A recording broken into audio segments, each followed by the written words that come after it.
আমি এই শিক্ষা কেন্দ্ৰটো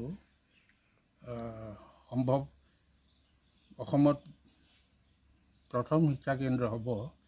গতিকে আমি চৰকাৰৰ ফালৰ পৰা আহ্বান জনাইছোঁ যে আমাক পৰাপক্ষত পাৰে মানে আমাক আৰ্থিক সাহায্য লাগিব।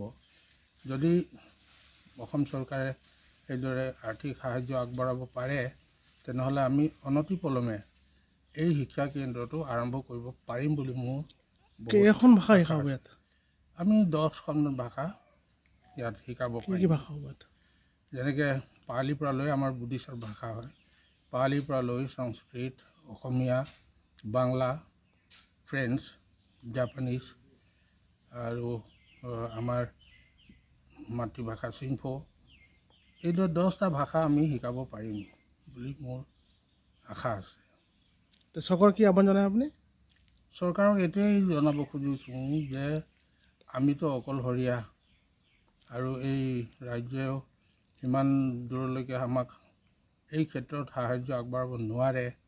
সেইকাৰণে যেতিয়া চৰকাৰ আছে, চৰকাৰে যদি আমাক দয়া কৰি মৰম কৰি এই শিক্ষা কেন্দ্ৰটো উন্নতি হওক বুলি ভাবি যদি আমাক আৰ্থিক সাহায্য আগবঢ়ায়, আমি আন্তৰিকতাৰে আমি কৃতজ্ঞতা জনাম।